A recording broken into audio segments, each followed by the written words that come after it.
네, 안녕하십니까. 오늘은 왜 수동태가 안 되는 것인지 확인해 보도록 하겠습니다. 뭐 공부를 하다 보면은 이 문장은 수동태가 되고 이 문장은 수동태가 안 되고 등등 여러의 문장의 동사들이 수동태가 안 된다라고 이야기되는 것들이 많습니다. 왜 어떤 것들은 되고 안 되고 그 기준을 한번 잡아보도록 하겠습니다. 먼저 왜 수동태가 안 되는 것일까? 그러면 수동태의 정의부터 먼저 알아보도록 하겠습니다. 정의를 알면 되고 안 되는 것은 쉽게 구별할 수 있습니다. 수동태는 동사의 한 형태이기 때문에 동사를 살펴보겠습니다. 동사가 주로 행위를 나타냅니다. 행위를 나타낼 때 이 행위는 주체가 있게 되고 대상이 있게 되죠. 어떤 행동을 하게 되면 그 행동을 하는 주체가 있고 그 행동에 영향을 받는 대상이 있게 됩니다. 그리고 이 주체는 이 주체가 뭔가를 행하고 있을 때는 우리는 그것을 ing로 표현합니다. 특히 이 주체가 행하고 있다는 것을 동사에서 나타낼 때, 동사 자리에서 나타낼 때는 우리는 이렇게 is going처럼 현재 진행형인 be-ing 형태로 나타내게 됩니다. 근데 주체가 어떤 것을 끝냈을 때는 우리는 이걸 뭘로 나타내는가 하면 pp로 나타냅니다. pp로 나타내는데 역시 동사 자리에서 끝냈다라는 걸 나타낼 때는 우리는 보통 이렇게 have pp 형태, 우리 현재 완료라고 보통 많이 하죠. have pp 형태로 쓰게 됩니다. 동사의 행위가 어떤 대상에게 영향을 미쳤을 때, 즉 대상이 어떤 영향을 받았을 때 이 대상의 입장에서 서술을 할 때 우리는 이걸 pp로 나타냅니다. 역시 pp로 나타냅니다. 대상이 어떤 영향을 받았을 때 그걸 pp로 나타내는데 동사 자리에서 어떤 영향을 받았다라고 나타낼 때는 BPP의 형태로 나타내게 되는 겁니다. BPP라는 것은 어떤 영향을 받은 상태이다 라는 뜻이고 요거는 끝냈다 라는 뜻이죠. 특히 어떤 대상이 영향을 받았을 때 우리는 그것을 PP로 나타낸다는 걸 명심하고 동사 자리에서는 이렇게 나타내기 때문에 이게 수동태죠.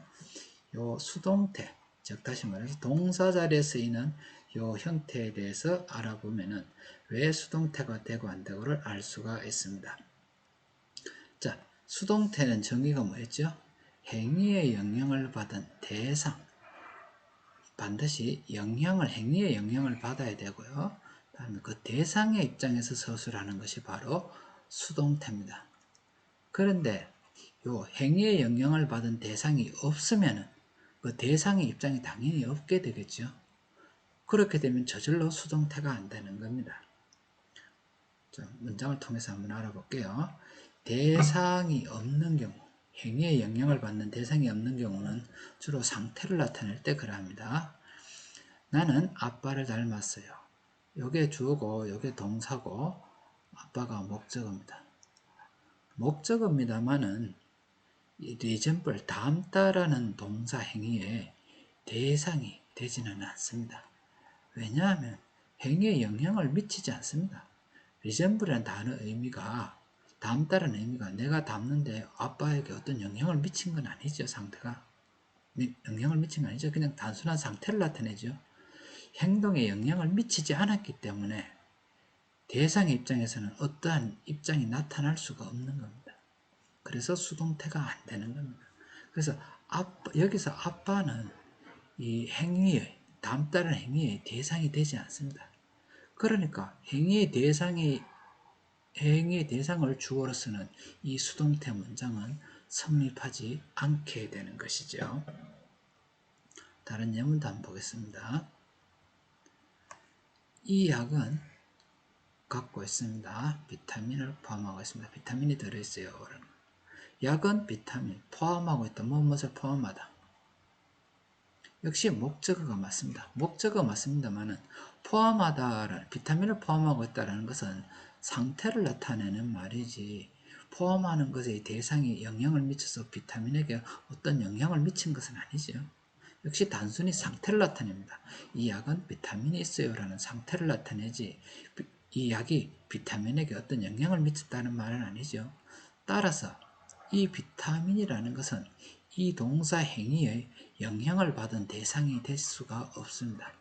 이 비타민은 이 동사의 영향을 받는 대상이 되지 않습니다. 그래서 이 대상이 되지 않기 때문에 이 대상을 주어로 쓰는 문장은 성립하지가 않게 되는 겁니다. 다시 말해서 수동태가 성립하지 않는 겁니다. 이 문장이 가장 여러분이 이해하기 어려웠을지 싶은데 목적어를 수동태로 문장을 쓴다 하면 이 두 문장도 수동태가 되어야 합니다. 그러나 영어에서 수동태는 조금 더 엄밀하게 말하면 목적어를 주어로 쓴다기보다는 동사의 행위에 영향을 받는 대상의 입장에서 쓰는 것을 수동태라고 합니다. 그래서 이 아들은 비록 목적어이지만 수동태가 되지 않는 겁니다. 그러면 수동태가 되지 않는 것을 어떻게 가려내느냐? 주어가 이 행위의 대상이 되느냐 안 되느냐를 살펴보면 쉽게 구별할 수 있게 됩니다.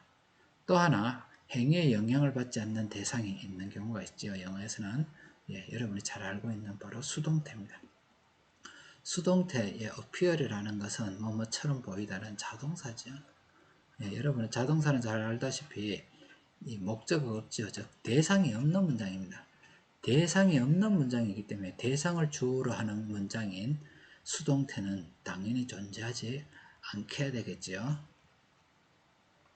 consist 역시 마찬가지입니다. 무엇으로 구성되다라는 자동사입니다. 무엇으로 구성되다라는 자동사입니다. 그러니까 당연히 대상이 없습니다. 당연히 대상이 없기 때문에 수동태가 되지 않습니다. 그리고 이 자동사가 수동태가 없는 이유를 또 다른 의미적인 측면에서 살펴보면 대상이 없으니까 수동태가 없는 건 당연하다는 형식적인 측면 말고 의미적인 측면에서 살펴보면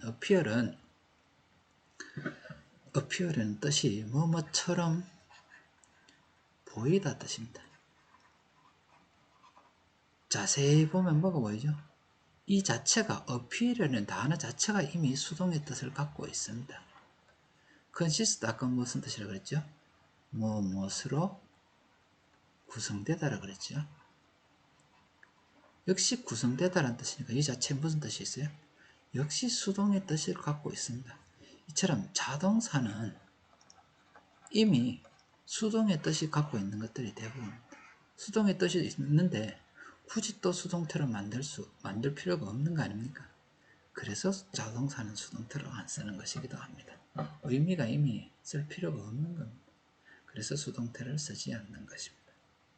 그래서 이 수동태를 공부할 때 제일 중요한 것은 목적어를 주어로 쓴다라기보다는 그래도 틀리지 않는 부분들이 많기 때문에 그런 대로 이해됩니다만 좀 더 정확하게 공부를 하고 싶다면 목적어보다는 행위에 영향을 받는 대상, 그 대상의 입장에서 서술하는 것이 수동태입니다.